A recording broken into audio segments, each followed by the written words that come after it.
মাঝরাতে আমি ঘুমের মধ্যে অনুভব করলাম আমার ছোট বোন বৃষ্টি আমার সাথে কেমন যেন অদ্ভুত আচরণ করছে। আমি তখন ঘুমে বিভোর, আমি মনে করেছিলাম হয়তো আমি স্বপ্ন দেখছি। একটু পর তার এই অদ্ভুত আচরণের কারণে আমার ঘুম ভেঙে যায়। আমি তখন দেখতে পেলাম আমার ছোট বোন বৃষ্টি আমার সাথে এক ধরনের পাগলামি করতে শুরু করেছে। আমি তো তার এই সব দেখে খুবই আশ্চর্য হই। তারপর আমি ওকে বললাম, বৃষ্টি তুই আমার সাথে এগুলো কি করতেছিস? তুই লজ্জা শরমের মাথা খেয়ে ফেলেছিস নাকি? আমি তোর আপন বড় ভাই, তারপরে তুই।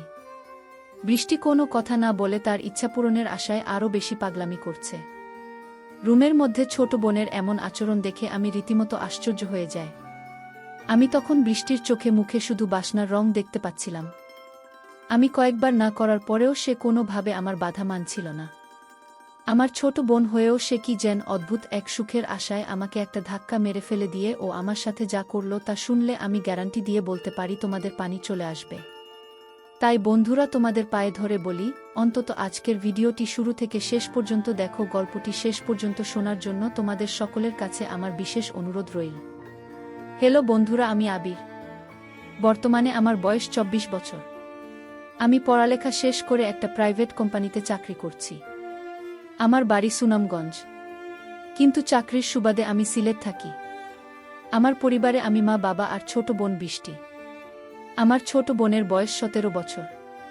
এসএসসি পরীক্ষা দেবে। বাবা সুনামগঞ্জ শহরে কাঠের ব্যবসা করেন, আর মা গৃহিণী। এবার আসি আসল ঘটনায়।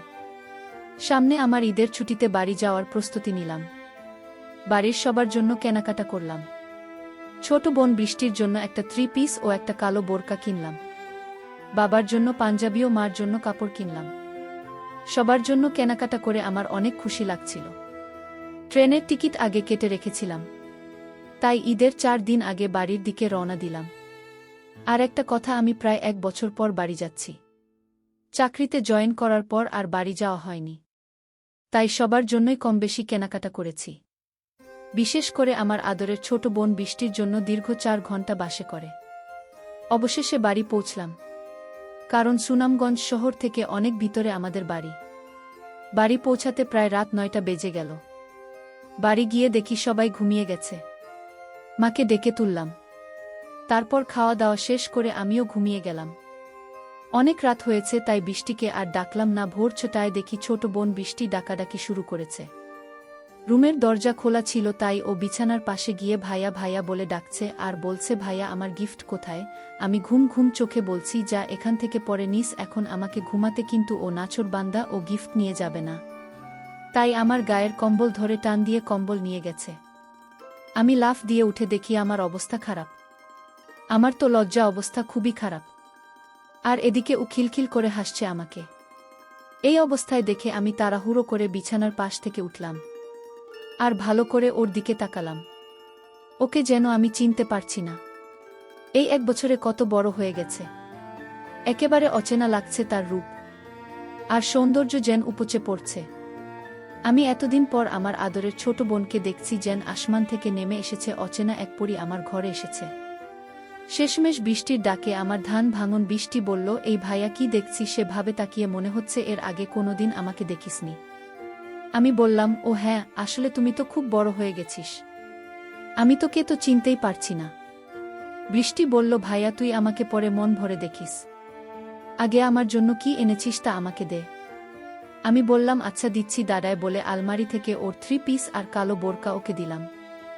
বৃষ্টি তো খুব খুশিতে আমাকে এক আশ্চর্যভাবে ধরল। ওর এই আশ্চর্যভাবে ধরাতে আমার অবস্থা কিছু খারাপ হতে লাগল। একটু পরে বাথরুমে গিয়ে ফ্রেশ হলাম। বাথরুম থেকে বের হয়ে সকালের নাস্তা করলাম। নাস্তা করে রুমে বসে মোবাইলে গেম খেলছিলাম। এমন সময় বৃষ্টি এসে বলল, ভাইয়া ঈদে আমাকে নিয়ে সুনামগঞ্জ চা বাগানে ঘুরতে যেতে হবে। আমি বললাম, ঠিক আছে যাব। তারপর ঈদের আগের 2 দিন আমরা ভাই বোন মিলে অনেক জায়গায় ঘোরাঘুরি করলাম। ঈদের দিনও আমরা ভাই বোন মিলে ঘুরতে বের হলাম। বৃষ্টি বলল, অনেক দিন হয় জাফলং যাওয়া হয়নি, চলো আমরা জাফলং ঘুরতে যাই। আমি বললাম, জাফলং তো অনেক দূর, আমরা কিন্তু একদিনে ফিরে আসতে পারবো না। বৃষ্টি বলল, আমি এত কিছু জানি না, আমাকে নিয়ে যেতেই হবে। কিভাবে নিয়ে যাবে আমি জানি না। দরকার হলে ওখানে হোটেলে 1 রাত থাকব, তারপরও যাব। আমরা তো আপন ভাই বোন, প্লিজ ভাইয়া তুমি না করো না। আমি বললাম, আচ্ছা আমাকে বল, যদি যেতে তাহলে যাব। আমার ছোট বোন বৃষ্টি খুবই চালাক। সে কিভাবে যেন মাকে রাজি করিয়ে ফেল। তার পরের দিন আমরা দুই ভাই বোন মিলে বেরিয়ে পড়লাম জাফলং এর উদ্দেশ্যে। যেতে যেতে দুপুর হয়ে গেল। ওখানে গিয়ে আগে থাকার ব্যবস্থা করতে হবে। যেহেতু গিয়ে ওখান থেকে দিনে দিনে আসা যাবে না, তাই আমরা দুজনে মিলে হোটেল খুঁজতে লাগলাম। ঈদের পরে হওয়ায় হোটেল খুঁজে পাওয়া যাচ্ছিল না। অনেক খোঁজাখুঁজি করে অবশেষে ছোট্ট একটা রুম পেলাম, তাও সিঙ্গল, কি আর করা, ঈদের ছুটিতে সবাই ঘুরতে এসেছে, তাই সব বুকিং। এজন্য সিঙ্গল রুমই নিলাম। তারপর ব্যাগ গুছিয়ে কিছুক্ষণ বিশ্রাম নিয়ে বের হলাম ঘুরতে। বৃষ্টি এমন পোশাক পরেছে যা দেখে বুড়ো থেকে জোয়ান পোলাপান সবাই শুধু ওর দিকে ভেতরে তাকিয়ে থাকে। আমার অনেক রাগ হচ্ছে, কিন্তু কাউকে কিছু বলতেও পারছি না। এর মধ্যে এক ছেলে আর এক ছেলেকে বলছে দেখে ওই পাগলা একটা জিনিস চাইছে। আরেক ছেলে বলল, বন্ধুই মনের কপালটা খুব ভালো। এই শুনে আমি রেগে ওদের কাছে যেতে চাইলে বৃষ্টি আমাকে বাধা দিল। তারপর আমরা ভাই বোন অনেক মজা করে ঘুরলাম, সারাদিন ঘুরে হোটেলে ফিরলাম সন্ধ্যায়। তারপর আমরা ভাই বোন মিলে রুমে গিয়ে ফ্রেশ হয়ে আবার হাঁটতে বের হলাম। আমাদের সাথে পাশের রুমের নতুন বিবাহিত স্বামী স্ত্রী জুটি বের হলো। তারা আমাদের ডাক দিয়ে বলল, আপনারাও কি হাতে বের হচ্ছেন? বৃষ্টি বলল, হ্যাঁ। আপনারাও কি হাতে বের হলেন? উনারা বলল, হ্যাঁ। আমরা বের হলাম। ছেলেটা বলল, চলুন না আমরা একসাথে হাঁটি। এলাকাটা পরিচিত না, তাই লোক বেশি হলে ভয় লাগবে না। আমরাও রাজি হলাম। তারপর গল্প করতে করতে তাদের সাথে পরিচিত হলাম। ছেলেটার নাম হলো রাকিব, আর মেয়েটার নাম পায়েল। হঠাৎ করে পায়েল বলে উঠল, আপনাদের না দুজনের খুবই মানিয়েছে। মেয়েটির কথা শুনে আমি ভ্যাবাচাকা খেয়ে গেলাম। তখন কি বলব বুঝতে পারছি না। তখন বৃষ্টি বলল, আপনাদের খুব মানিয়েছে। কয় মাস হয়েছে আপনাদের বিয়ে হয়েছে? তখন রাকিব বলল, 2 মাস। তারপর সিয়াম বলল, আপনাদের কতদিন হলো বিয়ে হয়েছে? আমি কিছু বলতে যাব, ঠিক তখনই ছোট বোন বৃষ্টি বলে উঠল, এই তো কিছুদিন। আমার যেন আকাশ ভেঙে মাথায় পড়ল। আমার বোন এসব কি বলছে? তখন রাকিব বলল, তাহলে তো আপনারা একদম পারফেক্ট সময় হানিমুনে এসেছেন। কিন্তু আমাদের একটু দেরি হয়ে গেল। আসলে অফিস থেকে ছুটি ম্যানেজ করতে করতে 3 মাস পেরিয়ে গেল। তারপরে পায়েল বলল, শুরু করল, আপনাদের কি প্রেমের বিয়ে না অ্যারেঞ্জ ম্যারেজ? বৃষ্টি বলল, প্রেমের বিয়ে। এদিকে আমার রাগে গাছ বলছে, বৃষ্টি কেন মিথ্যা কথা বলছে? বৃষ্টি কেনই বা ওদের সাথে এত নাটক করছে? হাঁটতে হাঁটতে রাত 9টা বেজে গেল। তখন আমরা সবাই আবার হোটেলে ফিরে আসলাম। এসে খাওয়া দাওয়া করে রুমে যাচ্ছিলাম ঘুমানোর জন্য। তখন রাইসা বলে উঠল, গুড নাইট, হ্যাপি হানিমুন। মজা করে টাইমগুলো কাটান, এই টাইম আর ফেরত পাবেন না। বৃষ্টিও কম না। সে বলে উঠল, আপনারা মজা করুন, আমরা তো আজ রাতভর মজাতেই থাকব। আমি রুমে ঢুকে বৃষ্টিকে বলতে শুরু করলাম, বৃষ্টি তুমি এসব কি শুরু করেছিস? আমরা ভাই বোন, তুই কি সব ভুলে গেছিস? বৃষ্টি বলল, ভাইয়া কি করব বল, ওরা এমনভাবে কথা বলা শুরু করবে বুঝতে পারিনি। ভাবলাম 2-1টা কথা বলে আলাদা হয়ে যাব, বা এমন পর্যায়ে পড়ে গেলাম যে আর বলার সুযোগই পেলাম না। এখন আর কি করা, এখানে 2-4 দিন না হয় আমরা স্বামী স্ত্রী হয়ে কাটিয়ে দেই। আমি বললাম, মানে তুই কি বলছিস? বৃষ্টি বলল, আরে ভাইয়া, তোমাকে তো আর সত্যি সত্যি স্বামী হতে বলছি না, শুধু অভিনয় করতে বলছি ওদের সামনে। আমি বললাম, ওহ, তাহলে শেষ পর্যন্ত আপন বোনের স্বামী হতে হবে। আচ্ছা ঠিক আছে, আজ থেকে তুই আমার বউ। বৃষ্টি বলল, ঠিক ভাইয়া, তুই এগুলো কি বলছিস? আমি শুধু অভিনয় করতে বলছি, বাস্তবে হতে বলিনি। আমি বললাম, ওই আর কি, ঠিক আছে, অনেক রাত হয়েছে, এখন ঘুমা, কালকে অভিনয় করব। তারপর বৃষ্টি আর আমি ঘুমিয়ে গেলাম।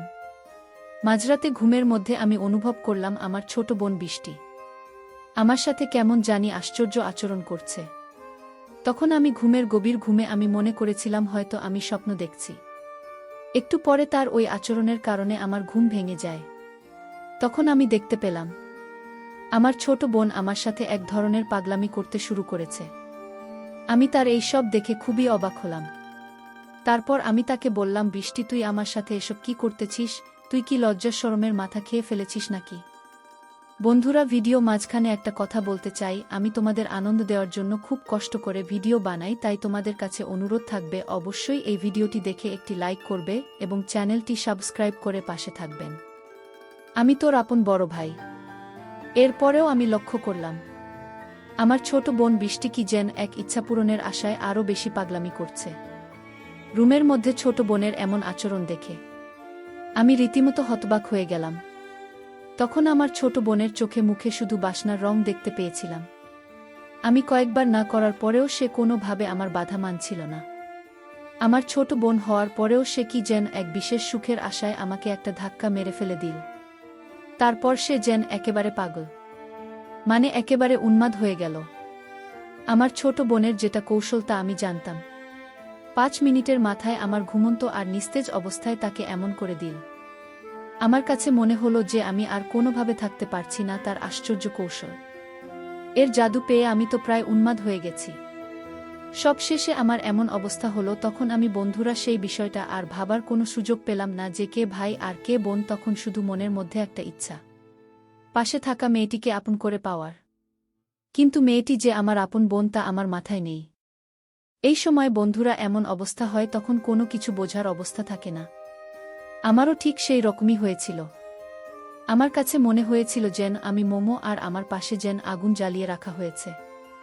সেই আগুনের তাপে আমার সবকিছু গলে ছিন্নভিন্ন হয়ে যাচ্ছে। বারবার কেঁপে উঠছে আমার গা।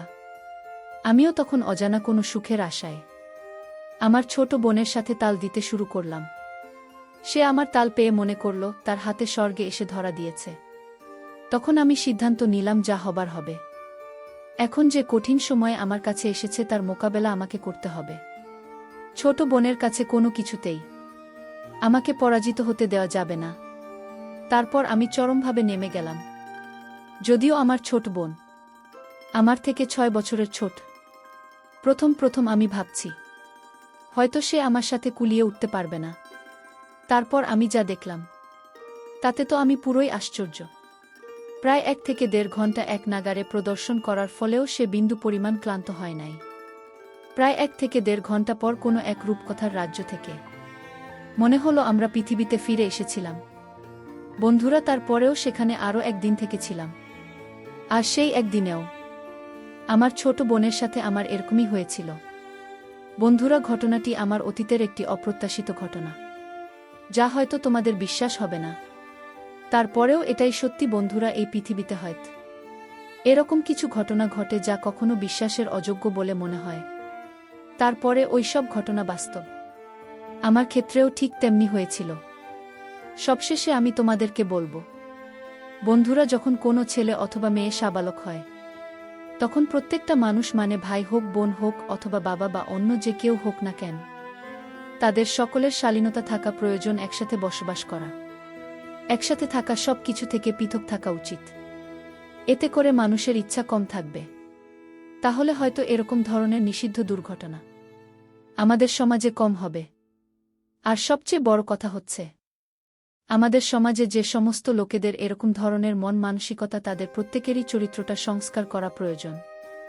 বন্ধুরা, আজকে এই পর্যন্তই। আবারও আসব তোমাদের মধ্যে নতুন কোনো গল্প নিয়ে। গল্পটি যদি তোমাদের ভালো লাগে তাহলে একটি লাইক দাও। প্রতিদিন রাতে আমি তোমাদেরকে এরকম মজার নতুন গল্প উপহার দিব। তাই তোমাদের বিশেষ অনুরোধ করে বলছি, তোমরা যদি এরকম ধরনের মজার গল্প পেতে চাও তাহলে দয়া করে আমার চ্যানেলটি সাবস্ক্রাইব করো। অবশেষে তোমাদের সবার সুস্বাস্থ্য কামনা করি। ভিডিওটি দেখার জন্য তোমাদের সকলকে অসংখ্য ধন্যবাদ।